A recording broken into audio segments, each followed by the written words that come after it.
Certaines fois, comme ça a été le cas dans l'Ancien Testament, des prophètes pourront venir te parler sur ta vie.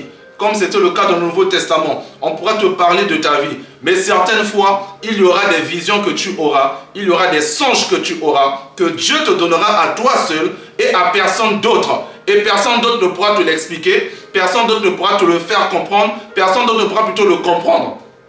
Dieu te donnera ce rêve et l'interprétation, et tu pourras voir que suivre ce rêve-là peut te créer l'adversité même de tes propres parents.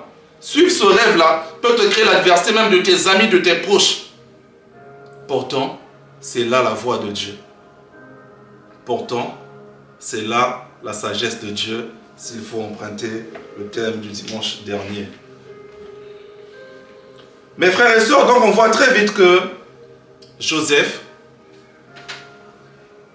n'est pas compris, même par son père, par ses frères, il n'est pas compris. C'est aussi un signe des destinées compliquées.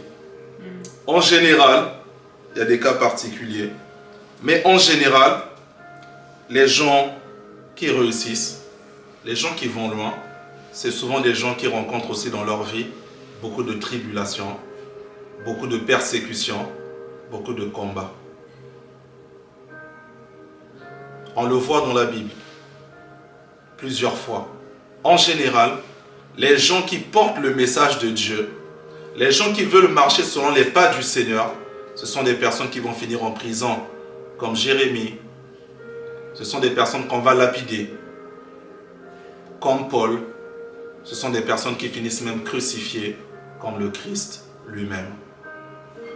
Comme pour dire que le chemin du service de Dieu, le chemin de suivre ta destinée n'est pas toujours un chemin droit,